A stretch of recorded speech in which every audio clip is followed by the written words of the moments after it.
Hello and welcome to Angel's Costumes Behind the Seams. I'm Jeremy Angel. I'm Jonathan Lipman. And I'm Richard Green. Today we're going to be playing an interview that I did with two Charlottes, Charlotte Finlay and Charlotte Sewell, who are co-chair of BECTU. We thought it was really quite important that we did this one, given the circumstances at the moment and the way the industry is.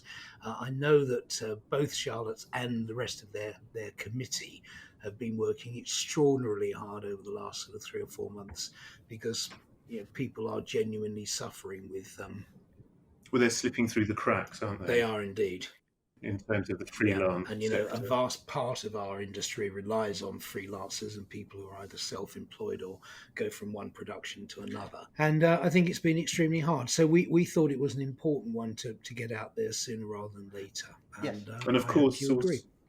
Sorry to interrupt. It's also important to hear what they have to say about their world. They're both very experienced practitioners. It was very good to listen to them both because I think it is important. You're right. Especially, I didn't realise how much they do. And when we were putting our policy together for return to work for the pandemic, to speak to BECTU and then to listen to the people that we spoke to from the group we were speaking to within the costume department, it was amazing to hear some of the things they've been dealing with on not daily, hourly basis from people in the industry.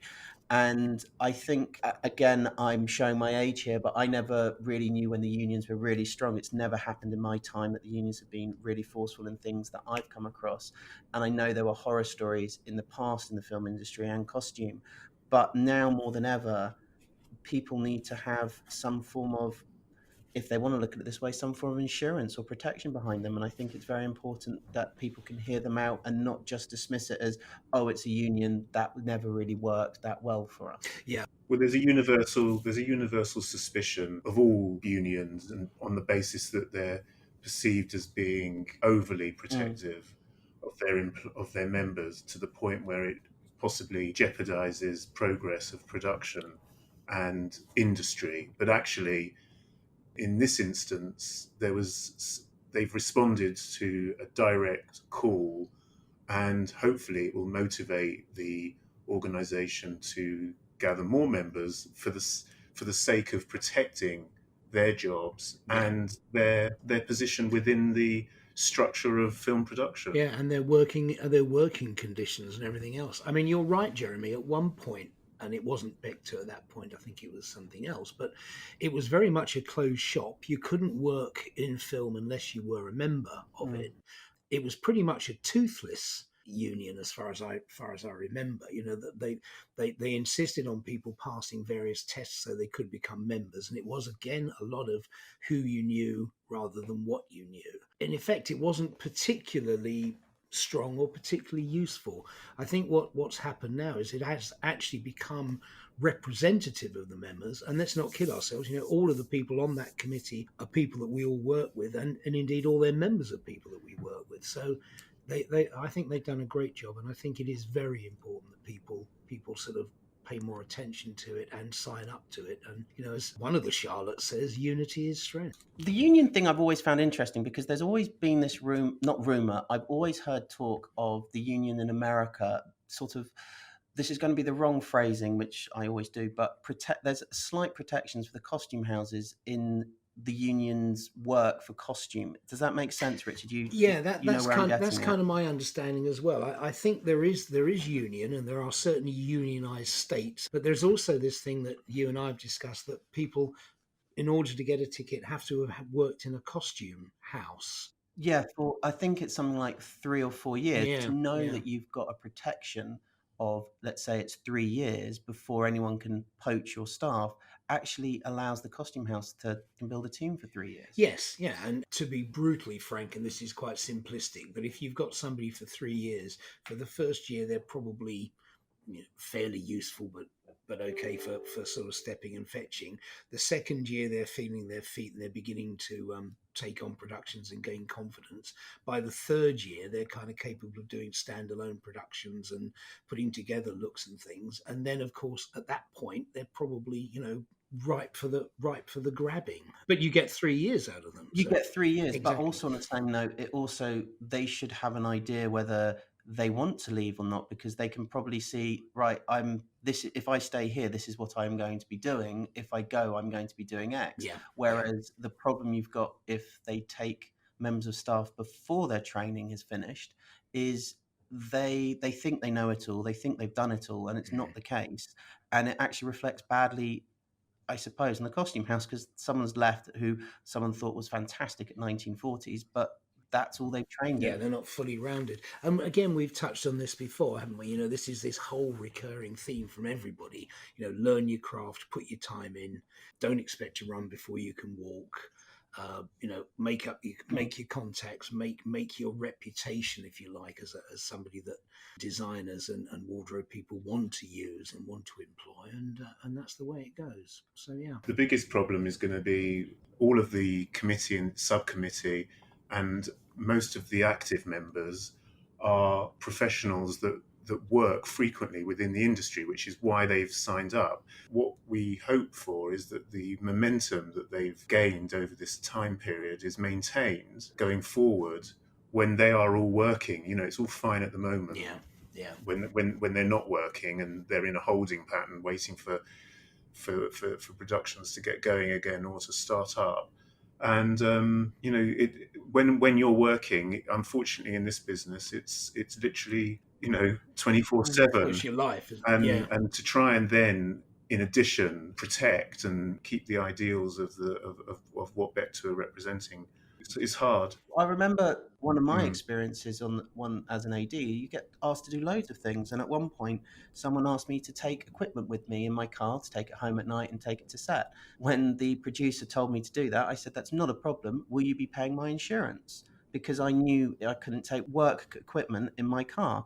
And it was only because I was willing to stand my ground, because I knew my rights, that I'd argue with it. And then in the end, they had to leave it on one of the trucks and do it that way. But other people don't know their rights, and other people maybe won't stand up for themselves, which is where the union comes in, and which is what the two Charlottes will be talking about, which is they can stand up for you when you feel you can't.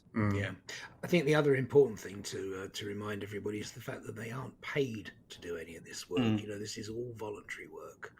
And you're right, Jonathan. Of course, if they're working an 18-hour day, then they haven't got time to be answering emails from various people. So the momentum is an important thing. But yeah, none of them are actually salaried by the union. We hope you've been enjoying these conversations. We've been enjoying your feedback. If you'd like to send us any questions or requests, please email them to podcast@angels.co.uk, or you can visit our website, which is www.angelsbehindtheseams.com, or you can find us on social media. We're on Twitter, Instagram, and Facebook /Costume Podcast. And here is Richard's chat with Charlotte Sewell and Charlotte Finlay. Hello, my name's Richard Green from Angels Costumes, and today I'm delighted to be talking somewhat confusingly to Charlotte and Charlotte. Charlotte Finlay and Charlotte Sewell, to be precise, both of whom are well recognised in the field of costume, and we'll get into that a little bit. But the reason that we're doing the three-hander, as it were, is because both of them are heavily involved in BECTU, and we do want to talk a little bit about that and the problems there have been over the last couple of months due to certain circumstances beyond everybody's control. So welcome, Charlotte and Charlotte. And until we get the voices recognised, I'm going to go Charlotte F and Charlotte S. Thank you. Hello. Lovely to be here. It's nice to have you. That was Charlotte F and I'm Charlotte S. Yes, so there you go. And I suppose, to all intents and purposes, unique though you both are, for the purposes of most of this conversation, you are speaking as one, because you are actually joined at the hip. Yes, we are joint co-chairs. We are co-chairs of the costume and wardrobe branch of BECTU, which is the only union that can basically stand up for theatre, film, television rights, which is what we're heavily involved in. They do represent other people, but we're specifically talking about our sector. So yeah, and that's all I am interested in doing today, because I looked on the main website, and of course there are all sorts of branches and different sort of elements to BECTU. It's a big union, isn't it? They are also now part of Prospect, which is a much bigger union that takes in aviation and the nuclear industry and BT and all that. So we are a part of them. We are a sector of them now. That happened a few years ago now. But BECTU is just for the arts, really. Okay, and I'm going to ask, it's not a trick question, what does it stand for? Broadcasting, Entertainment, Communication, Theatre Union. Oh, got that out in one. Well done. Very, very well Notice done. I let Charlotte answer that question. Yeah. It used to be Cinematograph, the C, but we lost Cinematograph when we merged with Prospect because they have the BT sector and digital. So it felt that we had to give up our Cinematograph for communication. And also that presumably most people, apart from you, can't say it properly. And I'm not even going to go and try. No, BECTU's much easier. Load of initials. It's much easier. I said we were going to talk about how you both got into the business, which I would like to do before we go any further. So let's start with Charlotte F. A huge resume. You know, anybody who's got any sense goes on IMDb, looks you up, and goes, "Wow, there's more than one page." How did you get into this?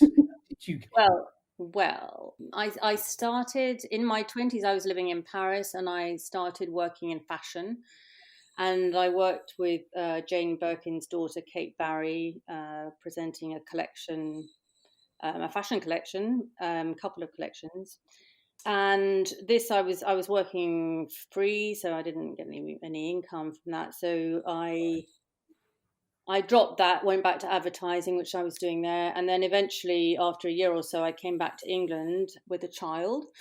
And I started working in films thanks to, I have to say, a friend of my mother's who's an actress. Her friend was a costume designer called Anne Hollywood, and she brought me in to sort of wardrobe mistress a couple of Muppet movies over a couple of years. So those were my first jobs. I was sort of dealing with all the people costumes rather than the puppet costumes. Right. You're strictly not allowed to touch any puppet costumes if you aren't actually in their workroom. It's very, very highly controlled. Oh, really? So I did that with literally no experience at all, actually. And following that, went to work at Cosprop for a couple of years as a costumier, and met many, many people who very kindly employed me as soon as I left. And I went on to work as a standby on set, looking after crowd and then principals. We did standby together. Yeah, we did. And in fact, my first job out of Cosprop was with Charlotte, who was, I think you were dying and things, weren't you? Yes, I was. Yeah, I seem to remember Charlotte Sewell in a boiler suit standing over a twin tub is what I remember. Correct. And Justine Anybody want to see Luxon. the photograph of that? We can I don't think I've got. post it. I would, yeah. So I did that for about 5 or 6 years, I suppose. And the day came when I really felt I didn't need to be putting these manky old socks on a rather elderly gentleman kneeling on the floor of a trailer anymore ever again. And I sort of started to think about what else I could do. And then the also very lovely Jill Taylor gave me an opportunity on Johnny English, the first one, to supervise with her and again with Charlotte Sewell. And that was my first supervising job, which really Jill and Charlotte sort of taught me what to do in a way, because they'd worked together several times together and without a supervisor. And so the job of supervisor sort of got split out on this particular job because it was a bit heavier, a bit more work. And so I learned with Jill. And from then on, really, I mean, I haven't really looked back. I've had work back to back for many, many years now. So that's really the long and short of it. Fabulous supervisor to boot. and from there, it's the sort of it's the Harry Potters and it's Mission Impossibles and it's pirates and it's all of those things. So yes, it's I mean, Harry Potter was a little bit different, and it was a good learning curve because Dave Crossman was the costume supervisor and put in place a wardrobe supervisor, which doesn't really happen very much, and I don't think it really has happened much again since then. But there was a reason for it, sort of logistically, to have a wardrobe supervisor who looked after the sort of daily running of the set, and then the costume supervisor who was a little bit more workroom and crew and budget. And so it also enabled me to learn alongside him with Gianni Timim, and then I took over his role eventually not on all of them, because obviously, Graham Churchyard also supervised that. So I did a few of them anyway, and then moved on to other things once that had finished. Excellent. Yeah. So, Bo, turning to you, Charlotte Sewell, the Bo of Jill Taylor's podcast. We're not going to go into that again now, are we? We've done the intro. So, yes, Charlotte S., here we are. I'm right in thinking, Angela, you two are roughly the same age. I think I'm a few years younger than Charlotte. I'm a little bit older. I've just had my birthday. Okay, Yes, well, I'm a little older. Just leave it at that. Well, my philosophy is you have to cut my head off and count the rings if you want to know how old I am. So we're in the same decade, yeah. we're probably roughly in the same decade, the pair of you. Yeah, we're all in the same decade. But the good thing about film and television and theatre is that I think age becomes a little immaterial, which I rather like. I like the fact that we all are mixed up, and that we need youth, exuberance, and we need age and experience. And I think the mix of both that and the different sexes, the different diversities, I think that's what makes us a sort of exuberant and growing industry. I hope we can get better with that. We benefit from all the differences. It's really good. Yeah. I think the differences are good. I think you're absolutely right, and I think it's probably not that many businesses where you can get people of various generation ages working together as a team. I suppose traditionally, older people are in management positions and younger people aren't. Whereas in our industry, especially, you're right, the diversity and the energy that youth brings together with the sort of wisdom that age brings is a brilliant mix, isn't it? And I always say working with young people keeps you young. It definitely does. It definitely does. And in a way, the sort of slightly casual nature of our industry means that you can really be friends with those people and socialize with them, at all different ages and origins and education. It's really very, very mixed in a way that I agree. I don't think you can find it in many other areas. I think it's good for people coming out of school that it's an industry that doesn't require you to have a formal training. And as Charlotte's sort of demonstrated there, hers is anything but formal. Mine was much more formal, but I think it's important to stress that a degree is important for certain ways into other industries. And I think, of course, if you're interested and you want to study a degree for the arts, then fantastic. But I don't think it should be the exclusivity of it, because it's very expensive. You're saddled with debt. Yet you can, if you've got an enthusiasm for something, or a talent, or even just, sometimes just being a good egg, really, it's nice to have around. There's so many different jobs that can welcome you in, and you can be trained within it. I know we're a bit Wild West sometimes because we don't have human resources, and that's often a problem. But if you get into the right department, you can really benefit and learn and hone your craft and your skill, and you can move around. And I feel that those, sometimes for the kids at school who have perhaps been a little wayward in their time, it's kind of a great industry for that, because you can harness that energy and that talent and make it work for somebody. You can be a bit rock and roll, can't you? And still kind of and actually it makes it a bit more interesting. I think there's room for many, and as long as you're not upsetting the horses, I think you're all right. And again, I suppose again, both of you do see one of your important roles as mentoring people coming in. Yes, we do now. We try and welcome people of the younger generation so they feel they've got a voice. I think that's the important thing. We all want to be listened to, and we all want to be heard, and we all want to be paid attention to. And I think that's just life. And I think the pandemic has really shown that the work perhaps that we didn't expect to be doing through the union has been where people have been absolutely desperate for information on a very confusing time for the freelancer. So we sort of came into our own a bit with listening to people and hearing them and going, what can we do? Well, we can do something. We've got a trade union behind us, and we can dial up the problems from people and go, They haven't been furloughed. They haven't been this. What about this? What about that? It meant there was somebody, a conduit to a bigger force. So yeah, we do try and mentor people and help. I'd like to go through that process, the actual process, in a minute. But how many sort of members do you have? Who do you actually represent? What sort of quantity do you represent? Well, we'd always like to represent more, wouldn't we, Charlotte? Yeah. But we have we nigh on 400 or something, aren't we? No, we've got 583. Wow, yeah. And we started before. I mean, we think we'd have thousands, but we don't. Yeah. Just before the pandemic broke out, we had 372. Right. So there was an uptake of membership or an increase in membership because of it, which again is perfectly understandable. A friend of mine is involved in a college employment, and she's joined a union because again it looks like the jobs are sort of on the line, and quite rightly so. You don't necessarily turn to God in times of trouble, but you may well turn to an organisation that's going to represent your interests, I suppose. And also have information as well, because I feel definitely that those crew members who are not part of BECTU are really out on a limb by themselves, and it's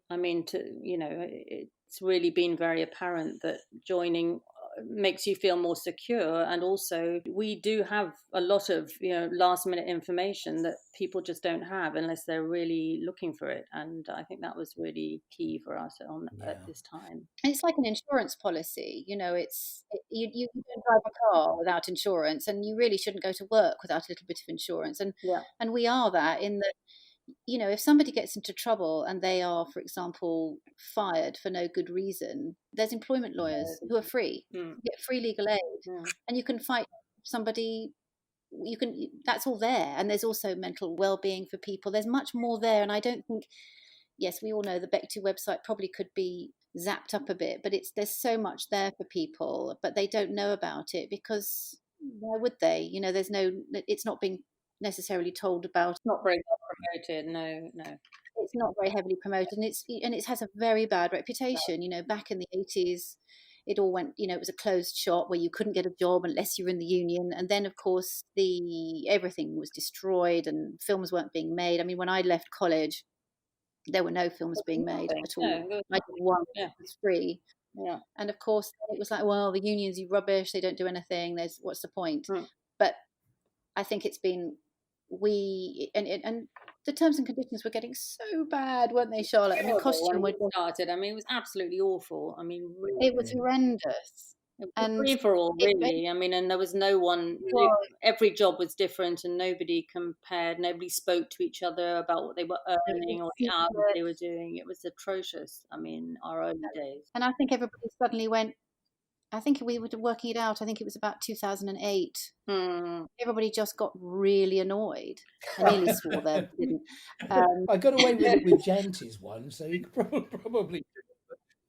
Yeah, it was Karen Long and Marion Wise and Leslie Everett working, and Richard Sale and Nikki already. It was also with the advent, the arrival of all the Americans and a lot of money, and the fact that we were told that we were the white Mexicans. I remember being told that by a certain producer, and that therefore we were going to be working for nothing, and that's what they liked, and we weren't going to rock the boat, and all of that sort of language, which people really had enough of, and we wanted to also benefit from that money coming in, and so it was motivating to get involved, really.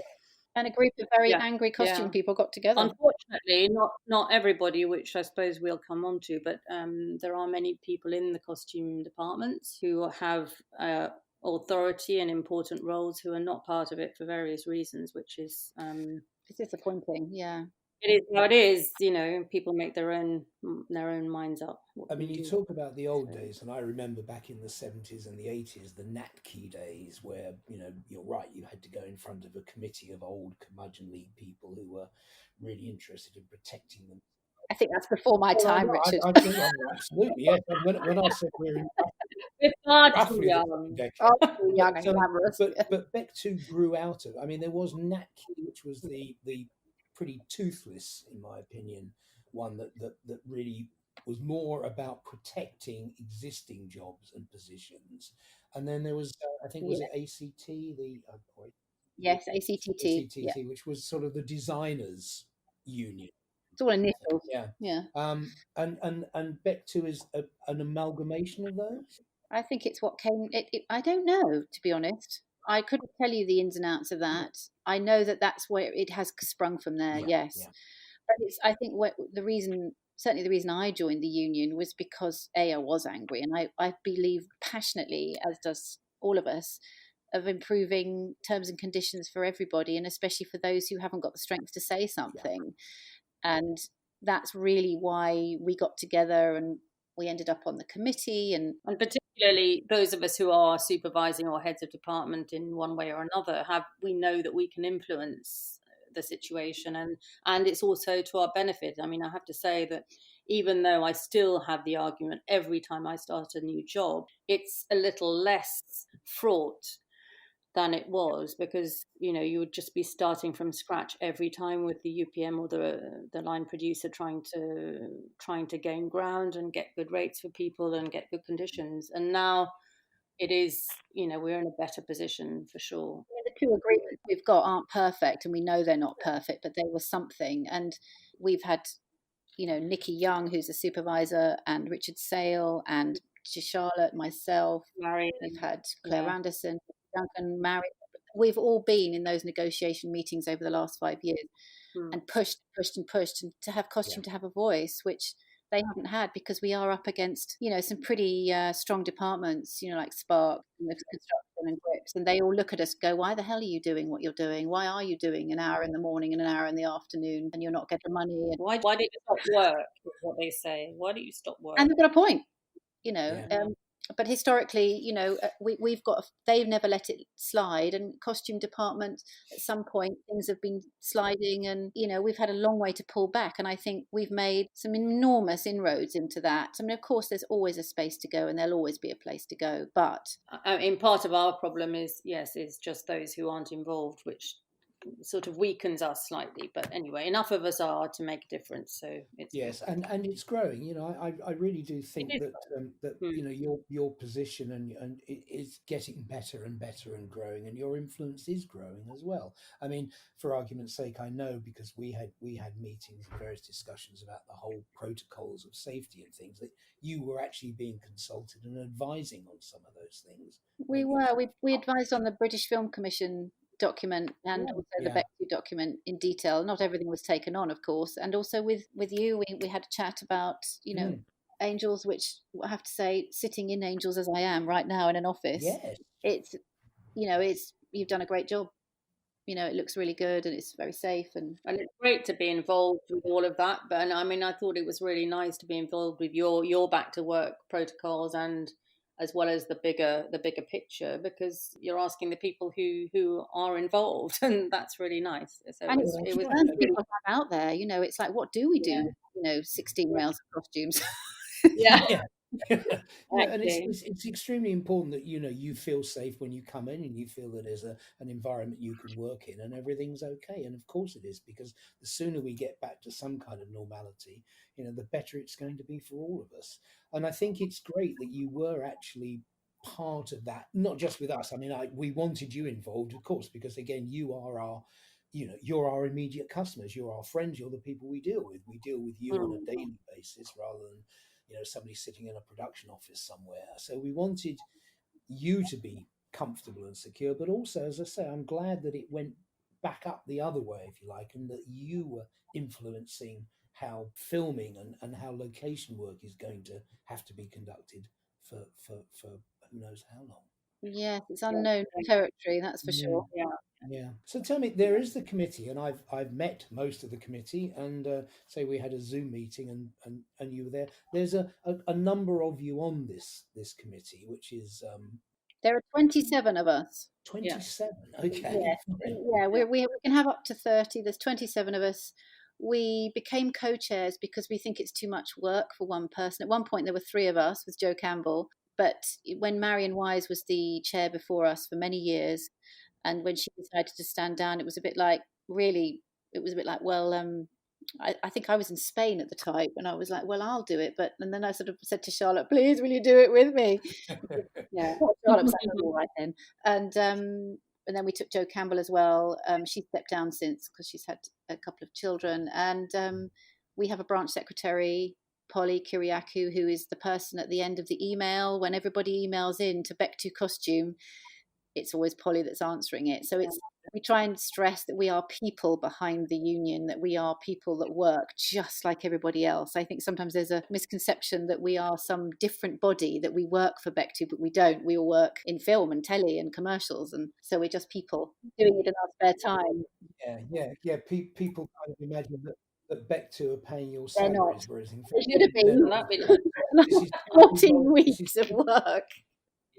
This is totally voluntary, isn't it? It is. Yeah, totally. And then we have a communications officer, Mika, and then we now have a health and safety rep, Becky Duncan, who used to work at Angels, and we have sustainability reps, which is Molly Rowe and Mika, and then we also now have an equality and diversity reps, Sarah Dutton and Rihanna Charles, who, you know, this is all quite new, and that's what's been happening in the pandemic. We've sort of gone great guns. You can imagine when everybody's not working, they're like, so, okay, let's get going.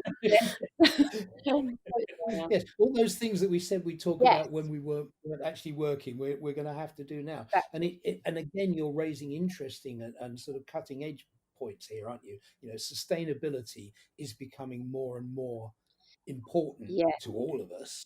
But the heightened awareness of that, diversity, of course, is essential, and quite how we do that and get in a more diverse base, I'm not sure, but I think it is coming, and hopefully it will grow. Well, we did well, actually it was Rihanna and Sarah did an amazing thing called Zoom on Art, which connected BAME members who work in costume with the HODs from costume, and then they broke out into little breakout rooms on Zoom so they could all meet. It was like speed dating but for meetings.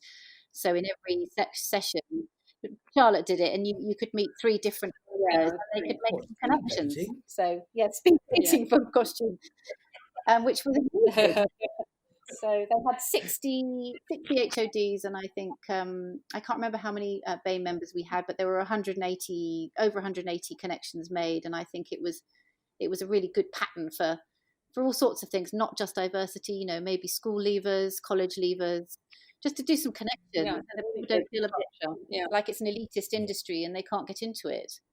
You know, that's what we're also promoting. And it's good for us who, you know, we who receive the emails with the CVs, and if we've seen the person's face and had a chat, it sort of makes it much more likely, really, that we would employ them, because you know who you're dealing with and who you get on with. No, it was really interesting. Because there's so little time, isn't there, to find, you know, because it's normally the trainees that you're bringing in, and you've got to find people, and of course it becomes, you know, we're accused of nepotism, where it's like, well, who do you know? And you could have more of a connection with different backgrounds, and you go, oh yes, I know. It means that we can welcome more people in because we want to. You know, it's we don't want it to be an elitist industry. Yes, otherwise the tendency is for people to all sort of come from the same path. Yeah. Or we get a lot of contacts from Wimbledon, which is great, but that's very where specific. I went, actually. Yes, you went there, and I mean, I get CVs from the people there all the time, which is good. But there are other people who are in a good position to work for us, who come from different educational backgrounds, and it's hard to know where to look for them otherwise. So it's great to have this source and open up that path, really. Yeah, and this very much references back to what you, Bo, was saying about, you know, you don't need a degree. Of course, if you want to study and you're interested in something, and you can afford you it, may not even necessarily apply it if you then go into costume. But you know, I mean, we don't want people to think you can be completely unskilled in this industry, because I think you know, we don't want a lack of respect for the craft, because it is a craft, and I think we do suffer a bit from costume getting overlooked, shall we say, in because how we're not respect. And also financially, I have to say that, you know, it has been said that we are unskilled, therefore we get paid less, which is a little hard to swallow at times, I have to say. But I was going to say on the subject of the degree, I mean, I actually was going to do a degree. It just so happened that instead of doing my degree in theatre studies and French, which I was going to do, I chose to go to France. Well, actually, I fell in love with a French guy. So I went to France and decided to move most people come back from Paris with a small model of the Eiffel Tower. You come back with a flag. Well, I know. Came back with a baby, but after 10 years as well. And then once I was there, I needed to work to be independent. So that's really why my choice went that way. And I had no idea that I wanted to do costume at that age. Anyway, at 18, I would have done theatre studies, and I don't know where that would have taken me. But it took me a while to work out, and only sort of through trial and error what I liked doing and where I wanted to go. So it's difficult. I didn't know. Yeah, so your path was very different as well to where you've ended up. Well, I went to Cambridge and did teacher training. Yeah. In drama, and I chose drama because I thought there wouldn't be so many essays. I mean, it was pure laziness. And you can still sense the teacher in her, can't you, Charlotte? I mean, look. I have to say, you do, yes. She's very good, though. She runs a tight ship with us, yeah. Oh, it's the look and the 4-colour biro. That's all I got from school. Yeah, I mean, definitely got the "we're not impressed" pupil look, isn't she? I think yes. A little bit Miss Jean Brodie from time to time, in a good way. I know, yeah. But I mean, found out about costume whilst I was at Cambridge. I mean, everybody was too clever, and I was the only one who could sew. And I ended up doing the costumes for the shows I was in. So I used to do footlights and things like that. And Sam Mendes was there when I was there. Not that I think I drunkenly went up into him once in the bar and went, "Oh, you're a really good director, aren't you?" Yeah, that was the shape of things to come. So you were involved in footlights, were you? I did footlights. I did anything I could get my hands on once I was there, and ended up doing costume because my mum could do costume. Well, you know, and Charlotte F said this a little while earlier about your mother, and this seems to be a recurring theme for everybody. Jonathan's mother got him his job. My mother found me the interview. I think Alex Forden's mother found an advert. Well, So it helped. mums. She helped me with my first show. She did. I went home one day. It was snowing at Cambridge, and I'd taken on this huge show at the Arts Theatre, Ilanthia, I think it was. And I said, "Oh, Mum, I've taken on this show. It's really good." And she went, "Are you insane?" And I literally didn't know what I was doing. She helped me make everything, and I remember calling. She said, "Well, you're going to have to call Berman and Nathan's." I said, "Well, who are they?" And she was like, "Here you go, call them." And I remember talking to the lovely head of menswear back then in the 80s, and he was amazing and helped me. And I just hired everything all for the men's and made all the women's. So that was my first brush with what then became Angels. So how did your mother know about B&N then? Because she was a teacher in London, and she used to do loads of amateur theatre, and she did all the costumes. And so she lived and worked in London. So she knew Berman's, she knew all the other ones that were in town, so she knew it. Yeah, and there were an awful lot of them at that point. I was thinking the other day about Foxes and Samuels and all those Samuelsons, whatever they were. But yes, it was her. She was the driving force. Got me into college really, and then when I left, I think it was, I don't even know who said go to Wimbledon School of Art. So I ended up doing 7 years of education. I mean, I'm like insane. I did 4 years at Cambridge, 3 years at Wimbledon. Yeah, this was still when there were grants, wasn't it? No, I didn't get a grant. Oh, didn't you? No. Rich. Yes, no, just rolling in it. I got a part grant, and my father said, "You know, we're supposed to make up the rest of this." Well, we're not going to. So, I think we can't afford it. I think it was that. No. Mum just said it was too complicated, and she couldn't be bothered. And I was like, oh. So I don't quite. My father had died, and she was like, "Oh, you know, we'll just." And I think my grandfather had left me some money, and I think that's what got me through Wimbledon. And who was there? Was Anne Beverley there? Yes, Anne Beverley was there. John Bright was the external assessor, because I do remember very clearly on my final piece, I was never really destined to be a costume maker because that's what I trained in. He came and he looked at my embroidered shirt and he said, "Yes, I'm not so sure about the inside though, Charlotte."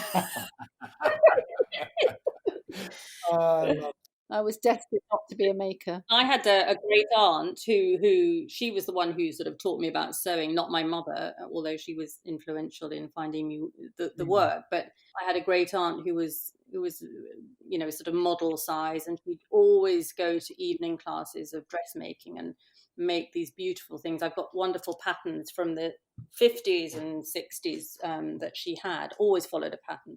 And so she taught me how to make things and made, you know, ballet tutus and things like that when I was sort of young, really young. And I was always interested in sewing. So I knew that was a thing, but I didn't really know where to go with that. So yeah, we dressed up a lot. We had a lot of dressing up clothes, and so we had lots of costumes from various different places. I was called Bo Peep earlier, whilst I was called Bo because I was dressed as Bo. That's why Richard calls me that.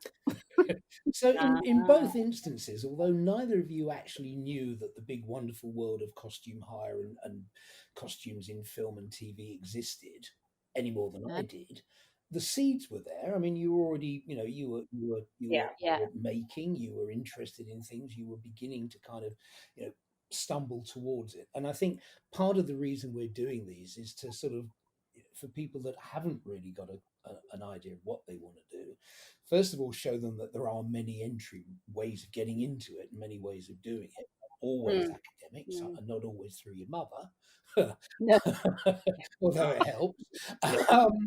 But also, you know, that different skill sets will feed into whatever it is. You know, I mean, again, increasingly, both of you, all of us, are sitting on computers doing spreadsheets and Excel documents and all those things. Zoom calls. You know, so whoever knew that you need computer skills at this kind of Oh God, I know. Yeah. I want to go back to the BECTU thing because it is important, and I think the more it's kind of out there and you manage to get a platform for it, the better it is for the industry.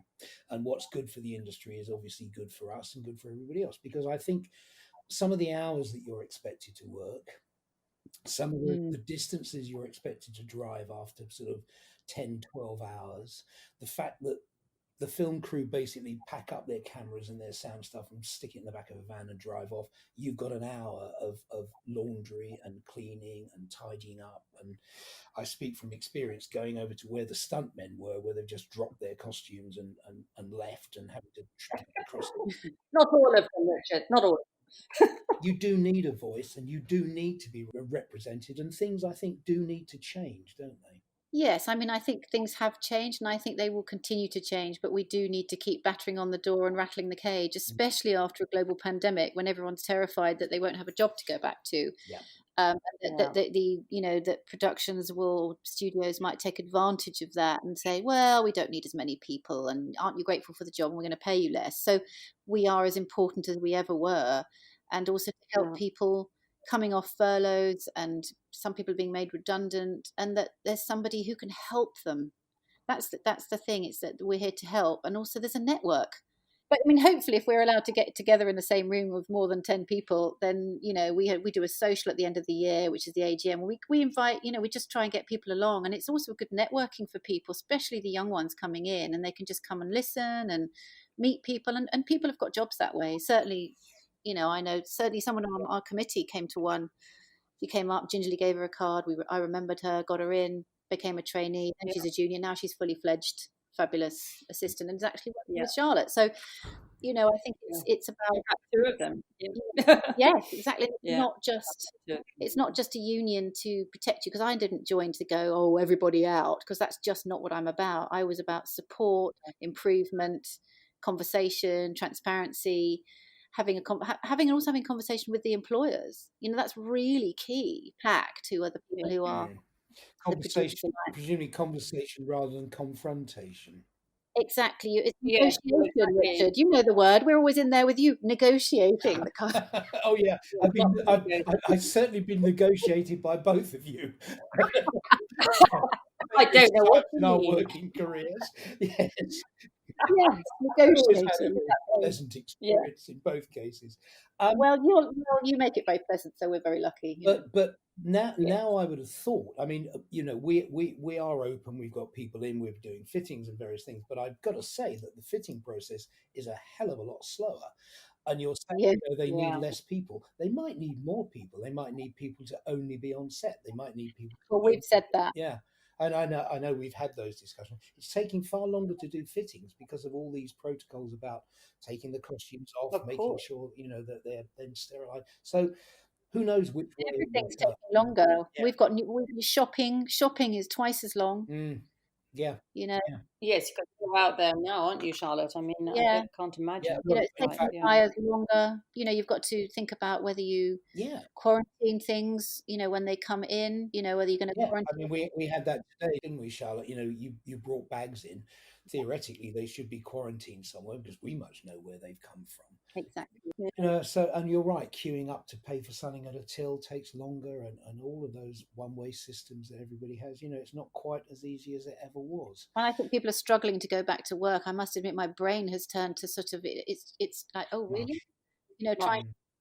Yeah, I mean, yeah, I think a lot of people will have difficulty going back, and also I think there'll be the fallout is not. We're not there yet. I think in a couple of months' time, we're going to see a little bit more how the bigger productions who are actually taking their time, really, I'd say, to go back, because of wanting to be very careful and ensure that they are fully protected as much as possible. They're worried about a spike as well. Yes, I mean there could be another spike. We might never even go back to work. I don't know, but there has been some discussion about, as you say, the redundancy situation, trying to cover, groups of people with other groups of people. So therefore, you would need more people. You would need your full team, even though they might not be busy all the time, or maybe even job sharing. We just don't know quite how it'll go with the more or less crew, and whether we'll need more crew to do a smaller job, if you like, have more people that could go to set. Supposing somebody gets ill, then we need to be able to replace that whole group of people with another group of people. And I just don't know.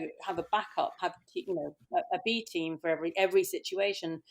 There are various ways of looking at it, but I think we'll know more in a couple of months when the bigger productions like ours and Batman and various are back. I mean, the fact of the matter is that both for our spiritual and mental welfare, and also just economically, everybody needs to get back to work as soon as possible, and we need to make that as safe and secure as we can. But eventually, we need to carry on working. We do. We want to be support there for them, just as, putting the union hat on, it's just that we're there and that we can, even if we can't physically or mentally do something, we are there to listen and we're there to hear, and we're there to also dial it up to a higher level in the union. Yes. Happens. Well, we should say that, when the furloughs first happened, I mean, there are a whole lot of people who would not have any money now if it weren't for BECTU. That's no, for this, sure. and again, this is what I want to sort of tease out a little bit, because I assume that the vast majority of your members are actually self-employed. Everybody's a freelancer, but they don't necessarily have self-employed status. It's very complicated in the fact that people are employed in three ways. They're employed as a PAYE, short term. Me. Yes. But they're not fully employed. They're employed just for that. They're short-term contract. Right. So they're taken on for that particular production, but they're put on. I think it was about 50, wasn't it, Charlotte? Half self-employed and half PAYE. Self-employed. So they would be up for furlough if they hit some very, very strict dates, which was the problem. Then you've got the self-employed who are what's called Schedule D or sole trader, who is me, who were offered the grant if they hit the fairly strict provisos from the government. They could get the grant. And then there's also limited companies who it's become progressive over the last few years, like Charlotte, who've set up as a limited company, who can furlough themselves if they fit into some fairly strict guidelines but don't get much, because the PAYE turnover on a limited company is fairly small in order to make it all work properly. So there's three formats there that we're dropping people through the cracks left, right and centre, and it's been pretty horrendous. Yeah. And we learnt a lot about tax, didn't we? And about employment status, and about what maybe is more beneficial, less beneficial for all of us, and made us think about our status and how is, what is really best for people like us and we freelancers. So it was interesting. So on March the 23rd, presumably the phones just started ringing and didn't really stop. I think the people at the union, the officials, I don't think they've slept. Because they can only employ as many officials that can be afforded to by the membership, and of course as the membership grows you can get more people, but so they were operating on a sort of lesser officialdom to then this membership that was getting bigger and bigger and bigger as people were panicking and going, well, I need some help, and how am I going to do that? I'm going to join the union. So people were literally flat out, and I think the branches were, I mean, I think we didn't expect to be as permanently employed as we were, with the Zoom calls, the constant information giving, you know, everything. You know, we really worked every branch, and that means, you know, makeup and props and camera, and all of us have worked really hard. And also we've had an amazing, Zoom has really sort of transformed our lives in that I know. Whoever knew that 6 months ago, huh? Well, some people already work with Zoom. I've got friends who do other kinds of jobs, and they knew about it, but we didn't. And But we can discuss with other departments what their problems are, and they join together. And of course, it gives us strength when, you know, the ADs or locations, you know, join up with us and say makeup, and we get more done because we've got strength in numbers. Just saying. Yeah, absolutely.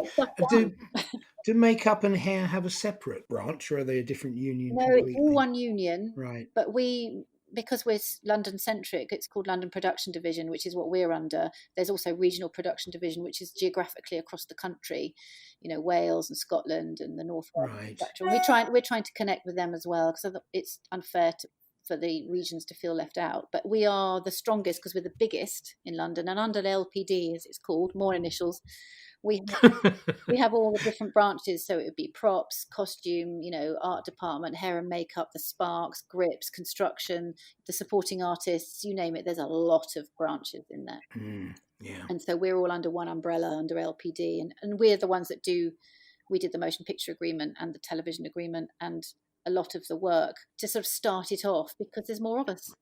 And then we can then spread out to the regions, because they need our support as much as we need them to work. We all work in the regions, so we're trying to unite the United Kingdom, if you will. Yes, because I mean, you know, just because you're based in London doesn't mean that that's the only place you ever work. It's not like America, is it, where, you know, states are unionized and we don't want to dominate, even though it's the capital. No. So naturally, it's going to probably be the more centric to the film business. But it's about reaching out and being all connected. We're just trying to connect some of the dots. Connect regions, connect the Black Members Committee, you know, connect people. That's really what we've been trying to do over the last 16 weeks, really, and hope to continue. And I think we've set up a lot of things to help people, you know, working groups for equality and diversity and sustainability, which is huge, especially from the young ones up. You know, that's sort of been led from quite considerably from the young one, you know, and Yes, because as we sort of touched on briefly earlier, you know, that is going to become increasingly important, isn't it? I think so. You know, finite resources need to be treated with care, more care and consideration than perhaps historically we've done in the past. And also the younger generation are very much on board with that sort of from day one. You know, they're really on top of it all, you know, in their lives. You know, maybe, you know, more than some of us who haven't grown up with it, you know, but they are really all over it and very motivated, as with the equality and diversity. So we've set up in the costume branch, you know, put forward motions to set up 2 committees within the union, both for equality and diversity and for sustainability, and have set them up. So that's happened in the last few weeks, and they're going strength to strength. And I think the costume department have got a very, very strong voice. We just would like to make it a little bit stronger by having a few more people. And we, you know, and continue that way. But I do think it's, you know, you don't want to be boring about the union and say, oh, it's the union. It's just about saying we are a support. We, you know, there's employers and there's employees. You know, we're all in it together, and we can all help each other. And we've also got there's training within there, and there's advice, there's master classes, there's discounts. I mean, there's all sorts of stuff. Oh, discounts, is there? Oh, yes, Richard. Yes. Now I'm interested. We obviously will put a link up on the website for BECTU and things. And we also have our own website, because ours is prettier than the unions. So okay, well we'll and much more efficient. We'll put that link on as well. Thank you. it would be ridiculous to say that the last 3 months have been good, because of course they haven't been good for many, many, many people. But in terms of the strength of your position and the union, do you feel that it's been a positive thing? I get the impression that it is, in the sense that you're very animated about it. You've had nothing else to do, he says politely, in terms of I mean, of course you've been living, but I mean, you haven't had those distractions of having to get up at 3 o'clock in the morning to be on set, or having to do this. So the last 3 months, people rise to occasions and challenges, don't they? And I get the impression from both of you that yes, it's been astronomically hard work, and it's been full on for you, but has it been a good thing? Yes, I mean it sort of organically grew, didn't it, Charlotte? And people from the committee. Oh my God, I could almost weep with pride that they stepped up and have done the most amazing work. You see, I'm getting choked up. That's right. You're allowed to do that. It's important stuff. It's important. It's important to you, the pair of you. It's important to your members, and it's important to the industry. You should be proud of what you've done. You should be bloody proud of what you've done. And I think it's now you're swearing. And so I can bleep me out. I mean, it's really shown people's strength, and it also shows that when someone isn't knackered from doing their 15-hour day on some days, that they've applied themselves into such a different way. Your modus operandi has come into another arena, and people have really stepped up and done some most extraordinary work. And I mean, across the branches, not just costume, but of course I'm going to say the costume are the best. Yes, But it has been very fruitful. It's been hard work, and I thought it kept going. We kept going, we'll ease off in a minute, and it never did. Does it show any signs of easing off now? I don't think it does it? Because we're still pretty much where we were. No, I don't think it will until people are safely back at work. I mean, I can't see it. I mean, there's always going to be this moment, a period of indecision where nobody's quite sure if they are going to get their job back, and if they don't, then they'll need support there. And I think it'll be a couple of months before, or maybe 6 months even before it calms down. Connecting, other costume people together. Not, there are of course Facebook forums, but they are discussion platforms. Whereas I think we can be a bit more, we can do a bit more, get a bit more done, because we're a union, so we can connect people and actually set up anything. If members want to set something up, they can. They just have to come up with the idea and go to the union and go, you know what, I'd really like some help with this. Okay, well, we'll help you with that. And also connecting with other departments has been very, very good and interesting. People have had the time to do it. Yeah. I mean, of course, when everybody goes back to work eventually, this will, it'll settle down a bit, but it'll always be there. We've done so much work. Yeah, again, that's what I was going to say, that this is kind of, if you like, put a rocket booster onto it. It's actually, it's turbo fueled it to a certain extent, that the crisis has actually made it more important and made it more relevant, and perhaps given you a bit more impetus to move I think it's on. finally shown people what the union's actually about, because I think it's very difficult for people to go. They don't understand it. They go, what is it? What is it? And it's very difficult to say, well, we want your money, but what do you get back? That's most of the question we get asked, is what do I get for my money? That's really Just out of interest, how much is membership? Well, I think when you start off, it's sort of £10 a month, I think. It's around about that. They had a deal for £5 a month during the pandemic, but I think that finished at the end of June. But it's about £10, and then so it's about 3 coffees, 3 latte coffees. And even when you go on, it becomes. I mean, there's talk about it being a percentage of your pay, but you kind of fix what you think it's going to be yourself, really, after a certain point, unless you're very highly paid. And how easy is it to join? Well, you just press a button on the website, and you can phone them up. You just phone them up and talk to membership. So anybody listening to this who thinks, actually, I should have been on board this. I ought to be on board this. I'm going to be on board this. Onto your website and basically just follow those. You can, or the main BECTU website and the main switchboard, and ask to talk to membership, and they might ask you to email. I mean, if it's they are very busy, so I think it's just persevere a little bit if you don't get it first time, and then always say that you want to be in. If you can, I mean, most people it's asked to be in costume branch in London production division, because otherwise they tend to go by your geographical address. So if you want to be in Orbit, you have to say that you're London centric and just say you want to be in LPD. Okay. Yes, because quite a lot of people live outside London but work mainly in London, and it makes more sense that they belong to the London branch. Yeah. And any problems, they can just email our Gmail address, and they'll get Polly answering their email. Yeah. And there's nothing wrong with getting Polly. Polly's amazing. She's the most amazing Yeah. branch secretary. She has worked She is tirelessly. amazing. She is Yeah. fantastic. You know, we've been very, very lucky with her and Mika doing all the amazing graphics we've got on Instagram, Twitter.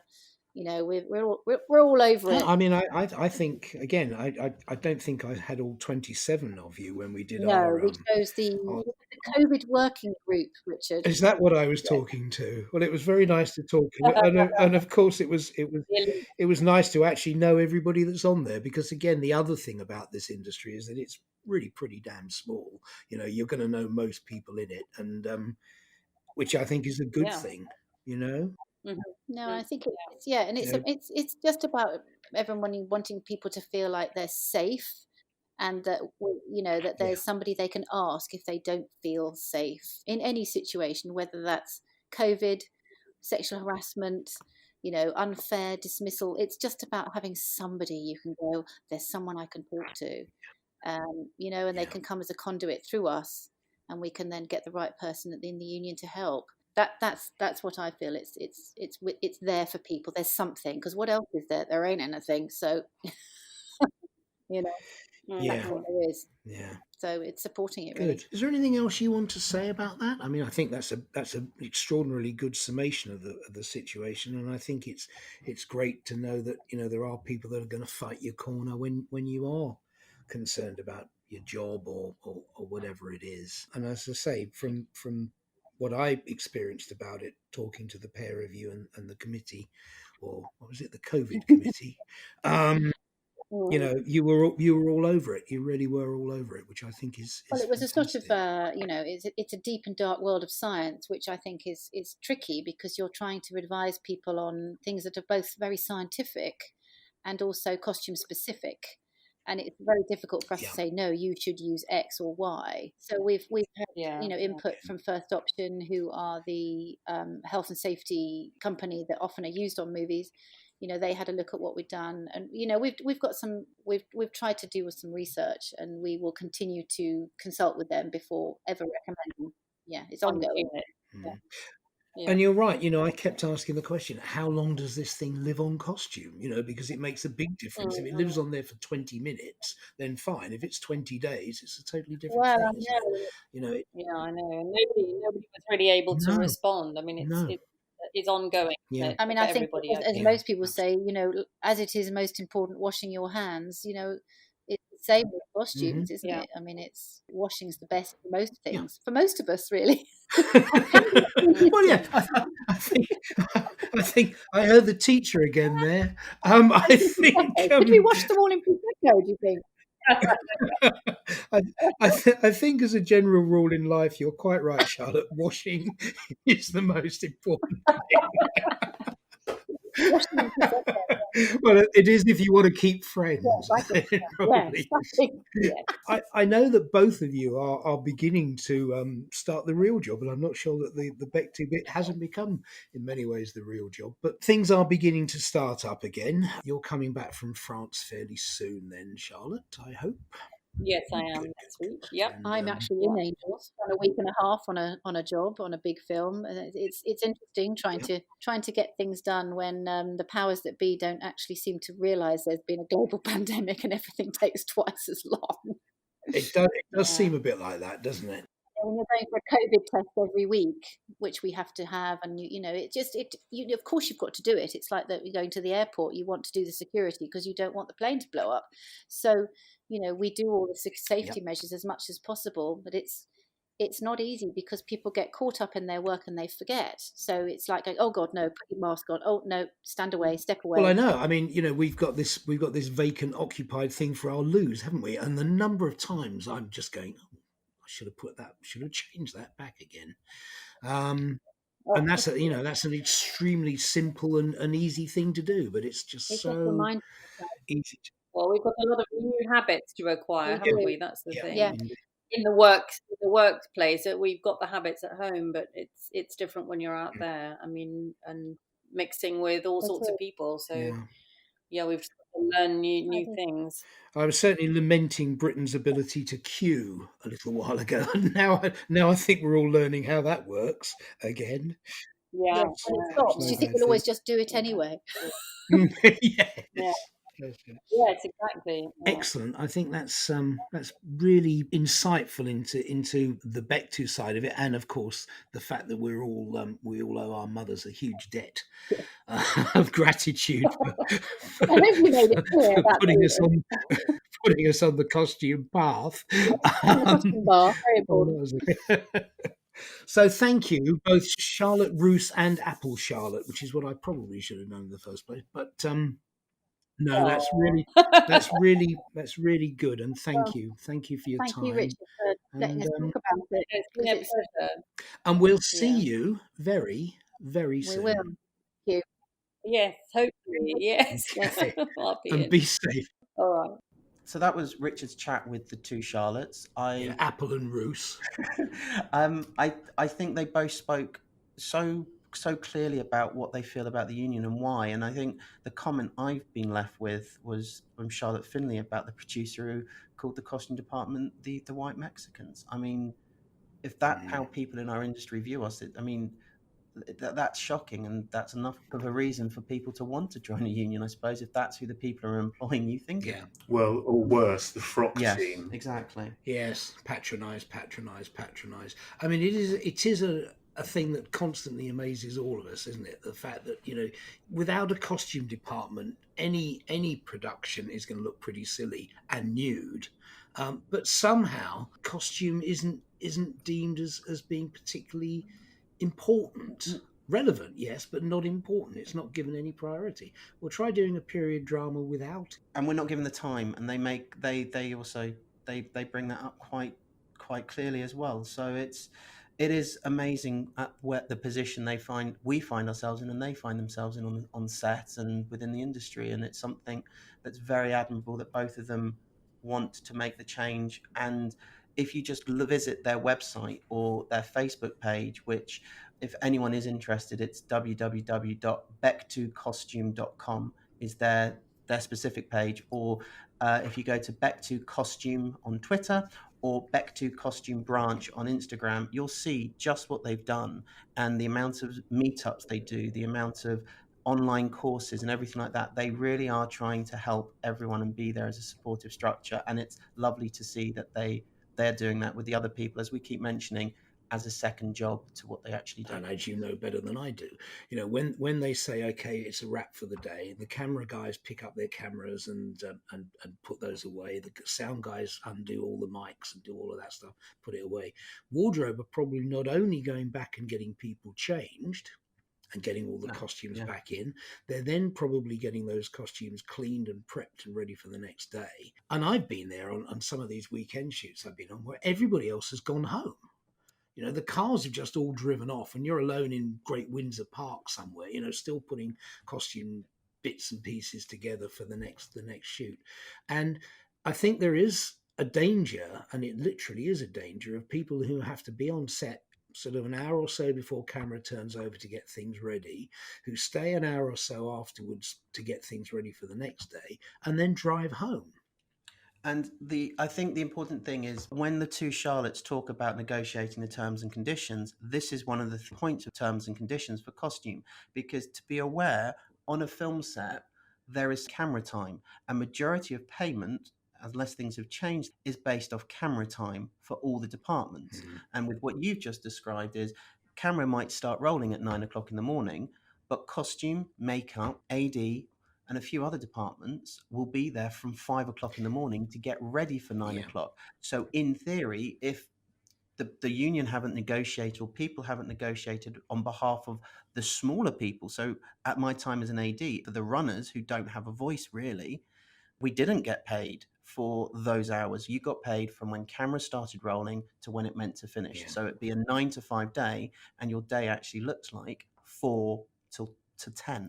So when they mention in this interview terms and conditions, That is what they're talking about. And it's a very important thing, because you need someone negotiating that for you. Because if you don't have someone there, then people don't care. No. And they won't take into consideration. You don't want to be the person who goes, oh, it's always been this way. Okay, it might have always been this way. Doesn't make it right. No. And at least the two Charlottes and the people they're working with are trying to make things better. Yeah. And you need to listen to them, and you need to speak to the people in the group to find out exactly what they are doing and why. And you should consider and listen to what they have to say. Absolutely. And think about what they can do for you, both individually and as a group. And as Jonathan said earlier, or both of these Charlottes are heavy hitters. You know, if you look at their credits on IMDb, they've done a lot of really serious and big work, the pair of them. So they know what they're talking about. Definitely. The next interview we are going to be releasing is one I'm very much looking forward to releasing, which is my chat with Susie Harmon. Susie is a costume designer. I worked with her for the first time on Magic Flute, and I started working with her pretty much in Angel's 175th year, and I get into that story in the interview. But I'm really happy to bring it forward, because Susie's is a name you will hear cropping up on a lot of our interviews with a lot of the newer designers and supervisors, because she helps a lot of them and works with a lot of them. And Magic Flute, of course, was the one where on a Friday evening I was at Heathrow Airport. I think I've mentioned this story before, waiting for a whole load of uniforms to come in from Lithuania, because we were having a load of stuff made in a factory out there. And of course, as always, it was skin of the teeth time. And here is a small excerpt of my chat with Susie Harmon.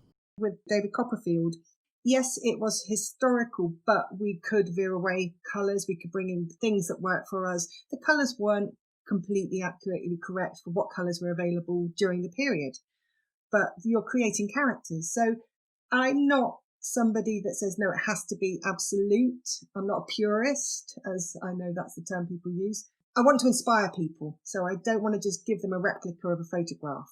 I want to bring in a lot more with colour, a lot more with shape and form, and just fun within the character. It's all about character.